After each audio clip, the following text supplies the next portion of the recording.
Welcome to Cinema Bites, your go-to for movie recaps in a flash. Big twists, epic moments, all in just minutes. The movie begins in the city of Kahndaq, which existed in 2600 BC. What we know about Kahndaq is that it was a center of power, and its people managed to govern themselves. Because of this, the city and its people thrived. However, one day, King Akhton and his soldiers attacked the city and occupied it. But Akhton wasn't just after ruling. His ambitions were far greater. He wanted to create a crown called the Crown of Sabak, made from dark magic and powered by the strength of 6 demons from the ancient world. If Akhton succeeded in creating this crown and wearing it, he would become immortal, and no one would ever be able to defeat him due to the immense power he would possess. To create the crown, Akhton needed an ancient metal that could only be found in Kahndaq. He exploited the people of Kahndaq, forcing them to dig in the mines to extract the metal. He promised a great reward to anyone who found it. One day, a common man discovered the metal Akhton needed.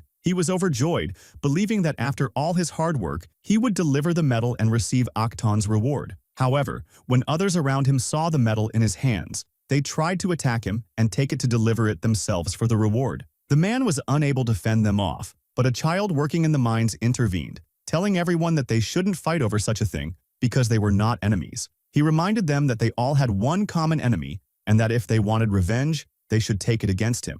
The child helped the man who found the metal and took him to one of the guards to deliver it. The man stood waiting for his reward, but the guard mercilessly killed him and threw his body off the mountain without any compassion. The child was shocked by what he witnessed, and the guard threatened him, saying he would meet the same fate if he didn't stay silent. The child's father intervened, apologized to the guard, and quickly took his son away, warning him not to cause trouble because he wouldn't always be able to save him. But the child was stubborn and deeply affected by the oppression and injustice his people endured under Akhton and his soldiers. The child ran to the guard, snatched the metal from him, and fought off anyone who tried to stop him. He ran to the edge of the mountain and showed the people that they had found the metal they had been digging for. Everyone was overjoyed. However, when Akhton heard what had happened, he ordered the child to be punished immediately to instill fear in the people and prevent anyone from daring to challenge him or his soldiers. He ordered the child's execution in front of everyone to make an example of him. But a divine miracle occurred. The ground opened up, swallowing the child,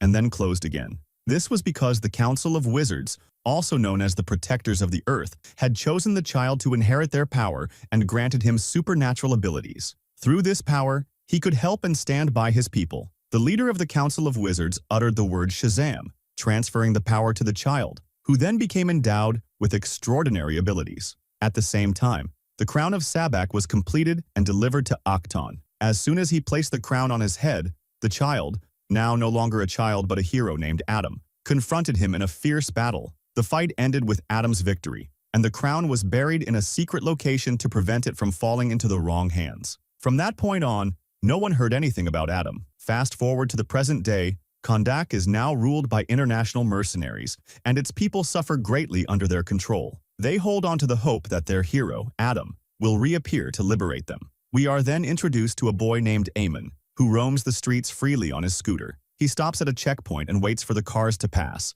Meanwhile, a mercenary is inspecting the car of a man named Karim, asking for his license to allow the guards to search the vehicle. It's revealed that the mercenaries are looking for a woman named Adriana, as she is wanted. Eamon grows impatient and asks the guard to let him through, but when the guard refuses, Eamon sneaks past, distracting everyone. Karim uses this opportunity to bypass the checkpoint without having his car searched. It's revealed that Adriana is Karim's sister and is hiding in the car. Additionally, she is accompanied by 2 friends, Ismail and Samir, who are worried about her actions. It is also revealed that Eamon is Adriana's son, and the entire plan at the checkpoint was orchestrated to ensure their car could pass. Adriana tells Eamon to return home and focus on his studies, as she will be late. The group is heading to the location of the Crown of Sabak to retrieve it. This is why the mercenaries are after Adriana, as they too are searching for the crown for their own purposes.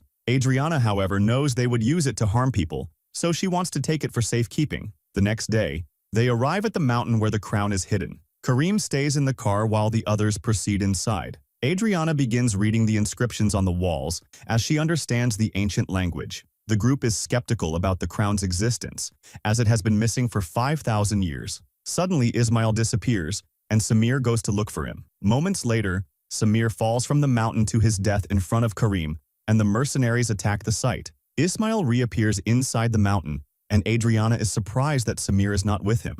Ismail explains that Samir didn't like confined spaces and decided to wait outside. Adriana continues her search and finds a spot with specific inscriptions. She reads them and discovers that the place they are standing on is Adam's tomb, and that the legend of Kondak's protector is real. They eventually find the crown, and Adriana retrieves it with great difficulty. She places it in her bag. At the same time, the mercenaries enter, capturing Ismail and opening fire. They demand that Adriana hand over the crown. She runs with the crown, refusing to give it up. The mercenaries threaten to kill Karim if she doesn't surrender. Fearing for her brother's life, Adriana reveals herself and hands over the crown. She falls onto Adam's tomb and recites the inscription on it, uttering the word Shazam. This releases Adam from his tomb. Adam remains motionless, and one of the mercenaries approaches him, ordering him to surrender or be killed. Adam grabs the mercenary by the neck and uses his power to disintegrate him in a horrifying manner. The mercenaries begin firing at Adam, but they are shocked to find that bullets have no effect on him. Adam starts destroying them all. Ismail opens the bag containing the crown but finds it empty. Realizing Adriana has taken it, he becomes determined to retrieve it from her. Adriana is terrified as she witnesses Adam's actions against anyone who opposes him. He sits under his hand, and she and Karim run quickly to escape. When she comes out, she is shocked to find that Samir is dead, and Karim tells her what happened. She drives their car quickly and reassures Karim to stay with her. At that time, mercenaries surround Adam with their planes and armored vehicles. When they fire a missile at Adam, it doesn't affect him. He destroys the planes with ease. Tanks begin firing at him, and Adam crashes a plane onto them, eliminating all the soldiers firing at him. Adriana stops the car with Karim, and they are very scared of him. At that moment, one of the mercenaries, who is still alive, fires a missile at Adam to kill him. However, Adam catches the missile in his hand without fear, and it explodes in his hand. It is revealed that the missile is made of a material that weakens Adam's body and reduces his power, causing him to fall to the ground unconscious. Adriana feels sorry for him and refuses to leave him behind, deciding to take him with her. At that time, we learn that Ismail is still alive and working with the mercenaries. He is the one who informed them about Adriana's location and the crown's location so they could take it. But they failed in their mission, and he contacts the mercenaries to inform them of their situation and asks them to find the crown. Then we meet a man named Carter, a member of the Justice and Peace Organization, which promotes peace and security everywhere. Carter opposes wasting lives, even if they deserve death. He watches the news and learns about Adam's emergence from his tomb. His leader tells him they must quickly take control of the situation before the country is destroyed. Carter assures her that preparations have already begun, and he has selected the team for the mission. The first team member is Maxine, who can control the wind, is very intelligent, and is considered a super hurricane on Earth. The second member is Adam, who inherited his strength from his uncle and can shrink to an incredibly small size, making him capable of withstanding powerful blows. The third and most important member is Kento, who can see the future through his golden mask. Not only that, but he can also create multiple versions of himself in different places. Despite their abilities, the leader is worried and doubts the three of them can handle Adam. Carter reassures her and asks her to prepare the cell that will hold Adam when they capture him. Meanwhile, Kento uses his mask to foresee a terrifying future full of destruction. The team gathers and Carter briefs them on their mission. They board their special ship, made of materials resistant to bullets and explosions, for their protection. At the same time, Adam regains consciousness in Adriana's house and finds Eamon with him. He is very surprised by everything in the house. Eamon tells him that Adriana healed him. However, Adam doesn't want help and sees himself in a mirror for the first time, as such inventions did not exist in the past. Eamon tells him that he is a legendary figure spoken of by all the people of Kondak. When Adam looks out the window, he doesn't recognize the city because everything has changed. Adriana arrives home and finds Karim wearing the crown. She takes it from him to examine the writing on it, but finds only one phrase: "Life is the only path to death." She doesn't understand its meaning. Meanwhile, Adam, who unintentionally destroys parts of the house with every movement, learns from Adriana that she freed him from his tomb to save herself from the mercenaries who were about to kill her. Eamon informs Adam that they still have enemies and asks him to eliminate them. When Adam leaves the house, Eamon sneaks out of his room to follow Adam and tries to convince him to help people and fight the mercenaries. But Adam refuses, as he has no desire to help anyone. Adam sees a statue of himself and quickly flies over to examine it. Meanwhile, Carter explains everything about Adam to his team and devises a plan. Kento criticizes the plan, calling it terrible, but Carter argues that a bad plan is better than no plan at all. The team wonders how they can possibly control someone as powerful as Adam. The only solution is for Adam to say the word Shazam, which would strip him of his powers, but this is nearly impossible since he must say it willingly. Adam recalls what happened to his mother and brother long ago and asks the statue for forgiveness. At the same time, Amon creates a situation with one of the mercenaries to get Adam's attention and make him intervene. However, Adam doesn't see him because of the distance. Amon keeps calling for help, but Adam doesn't respond. Adriana arrives just in time to save Amon. The mercenaries recognize her and ask her about the crown. She fights them off and tries to escape but fails. Adam appears and grabs one of the mercenaries, throwing him into the air. Another mercenary tries to shoot Adam, but it has no effect. The mercenaries surround Adam to finish him off, but he electrocutes them all with his powers. Amon nicknames him Black Adam and tells him to use this name when killing someone. Adam confronts Carter's spaceship, holding two mercenaries he intends to kill. Carter and Kento quickly intervene to save them. Maxine and Adam arrive shortly after to assist. Carter saves the two mercenaries at the last moment, but Adam doesn't let them escape and electrocutes them in front of Carter. Carter introduces himself to Adam and warns him that he will use force if necessary to restore peace to Kahndaq. Adam is indifferent, and Kento tells him he doesn't belong among humans and must return to his realm. Adam attacks Carter with lightning, intending to kill him, but Kento traps Adam in a maze to distract him and gain control. However, Adam quickly figures out what is happening and escapes. Carter urges Adam to say Shazam to end all of this, but Adam refuses, believing he has been liberated. Adam and Carter engage in a violent fight, with Adam clearly being much stronger. Adam and Maxine join the fight, but Adam still overpowers them. When Adam emerges victorious, the people cheer for him, calling him their living hero. Confused by their reaction, Adam flies away. At the same time, Kento discovers that Adriana has the crown. Adriana becomes upset when she realizes they are against Adam and want to stop him, arguing that they have lived under mercenary oppression for years and no one has done anything. Carter explains to her that Adam is not the hero she imagines, and that there is another truth she doesn't know. Adriana manages to hide the crown with Amon to prevent it from being found if her bag is searched. She is taken with them to learn the truth about Adam's past. She knows it. She is the one who, when hurt, seeks revenge. Adam attacked his family and confronted him, killing him because he wanted to take revenge. He destroyed the entire place without a convincing reason. That's why the Witches' Council was angry with him for using power wrongly and punished him by burying him underground. Adriana is shocked when she learns the truth, that she freed him from his prison, not his grave, and that he is not evil as she had imagined. She tells him that if he couldn't do it before, he can do it now and save the city. At the same time, Amon returns home and finds Ismail there. He discovers Ismail's betrayal as Ismail demands that Amon hand over the crown. Amon hesitates and throws the bag to Ismail, who finds the crown inside. Karim attacks Ismail and asks Amon to take the bag and escape. Ismail shoots Karim, and Amon quickly flees the scene.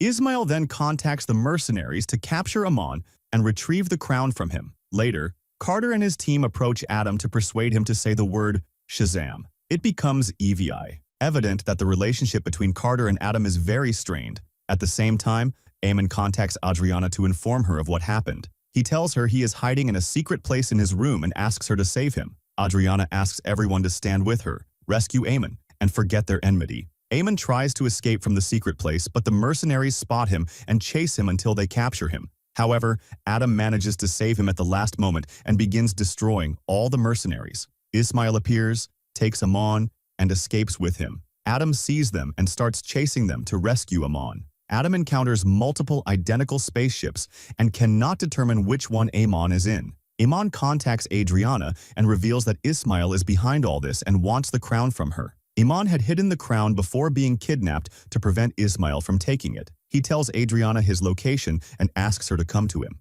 Meanwhile, Adam and Maxine intervene to help eliminate the mercenaries. Adam continues chasing the spaceships, destroying them one by one, but ultimately fails to find Amon. He goes to Karim's house and saves his life, learning that Karim won't die unless struck by a divine force, which hasn't happened yet. Since Adam killed all the mercenaries who knew Amon's location, they are left clueless about where he is. Adam regrets losing track of Amon and asks Adriana to unite with them to stop Adam. Carter and Adam return to the house, where Carter interrogates someone to learn Amon's location. Out of fear, he reveals the location. Adam declares he will go there and rescue him. However, Carter is upset with Adam's violent methods, as killing humans mercilessly seems easy for him. This leads to a confrontation between Carter and Adam due to their differing views. But Adam is stronger, and Carter's attempts to intervene fail. Adriana urges them to set aside their enmity and unite to save Amon. She believes the only solution is to hand over the crown to Ismail, but Adam refuses because he uses violence in every situation. They attack the place, and Adam tries to reach where Ismail is but fails due to a barrier Ismail has created, making it difficult for Adam to penetrate. Adriana takes out the crown and hands it to Ismail in exchange for Ayman's release. It is revealed that Ismail is the last person from the people of Akhton, whom Adam was responsible for destroying, and the crown rightfully belongs to him. Ismail places the crown on his head and declares that death is the only path to life. He shoots Aman, removes the barrier, and Adam rushes to save Aman's life at the last moment, destroying Ismail. Due to Adam's lightning, Aman falls unconscious, and the entire place collapses. Everyone wakes up later, but Ismail is already dead. Carter asks Maxine to take the crown and transport it to their ship. Carter then confronts Adam, asking how long this will continue. He wants to know from Adam about Hurut, whom Ismail mentioned and which caused Adam to cry. Adam begins to share the truth with Carter, revealing that Hurut was the rightful hero of Kahndaq. The shocking revelation is that the young boy who was granted power was Hurut, Adam's son. Adam was the person with Hurut in the mine and saved him from the guard. When Hurut was sentenced to execution, the Council of Wizards gave him power, allowing him to help people with his strength. However, one day, Akhton's guards attacked Adam's house, killing his wife and stabbing him with a sword. He was on the verge of death when Hurut transferred his power to Adam to save his life. Before Hurut could celebrate saving his father, Akhton's guards shot him with an arrow. Adam, devastated by what happened, went to the palace and avenged his son by destroying Akhton. When the Council of Wizards learned of this, they imprisoned Adam underground for misusing his power. It is revealed that the statue in the city represents Hurut, not Adam. Adam agrees to relinquish his power, become mortal, and surrender himself. He says the word and hands himself over to Carter, who takes him to the secret underground prison. They place him in a water-filled chamber to prevent him from saying the word again and seal him inside. Later, Kent places his hand on his helmet, realizing that the future he envisioned has not yet arrived and that everything will be destroyed. Carter learns that the war has only just begun and will end with his death. Carter declares he is not afraid of death and is ready for any outcome. Adriana recalls Ismail's statement and realizes he said it backward. She discovers that Ismail did this so that when he dies, he would return to life with the power of the crown. At the same time, Ismail's soul returns, empowered by the 6 demons, and the crown disappears from Adriana's sight. Ismail emerges from the sea as a fiery demon, extremely powerful and uncontrollable. They attempt to attack him with fire but fail. Ismail takes hold of their ship, causing them to lose control and crash, leaving the city nearly destroyed. They try to confront him but fail due to his immense power. Kent tells Carter that they cannot win, but Carter refuses and insists on trying. Kent creates a barrier and decides to face Ismail alone. Carter urges him to open the barrier, knowing Kent will die, but Kent refuses, stating that his inability to foresee the future means his end is near. He bids them farewell. At that moment, Adam is freed from his confinement. He transforms back into Shazam, regains his power, and escapes with Kent's help. Kent continues to fight Ismail with all his strength until Ismail ultimately overpowers and kills him. The barrier opens, and Carter realizes that Kent is dead. He quickly enters and indeed finds that Ismail has killed Kent, and his soul is evaporating. Ismail sits on the throne, and the place turns into fire, with all the demons of the earth emerging. Adriana sees them, and Kareem goes down to help them. He is not afraid because he knows he won't die like this. Aman gathers the people of Kahndaq to help them kill these demons. At that moment, Adam emerges from the water and goes to help Carter kill Ismail. The two face off in an intense battle because their powers are similar. Carter helps Adam by using Kent's trick of creating multiple versions of himself at the same time. They all attack Ismail, and Adam pulls on his horns, finishing him off. As soon as Ismail dies, all the demons disappear. Thus, the war ends, and the people of Kahndaq are safe once again. For the first time, Carter agrees with Adam, and they have a good conversation. Adriana asks Adam to be their hero and lead the people, but Adam refuses, saying he will stay with them and protect them but won't become a king. Later, Waller speaks to Adam, asking him not to leave the city or cause trouble, or else he will regret it. Adam gets annoyed and challenges her, saying no one can stand against him. So Waller summons Spider-Man to confront Adam, and that's where today's movie summary ends. Don't forget to like, subscribe, share, and activate the notification bell. And stay tuned for all the upcoming